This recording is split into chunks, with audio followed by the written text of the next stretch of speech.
Spectrum modems use LED lights to communicate their status. When your modem blinks blue and white after a reset, it's typically in the rebooting or initializing phase.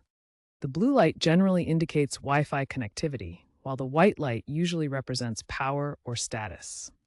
This blinking pattern means the modem is reloading its firmware, scanning for channels, and getting an IP address from Spectrum's servers. This process should normally take between 1 to 5 minutes. Don't panic, it's a normal part of the reset process. If the blinking persists for longer than 10 minutes, that indicates an issue needs resolving.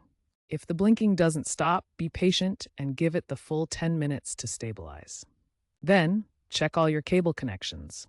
Ensure the coaxial cable is securely connected to both the modem and the wall outlet.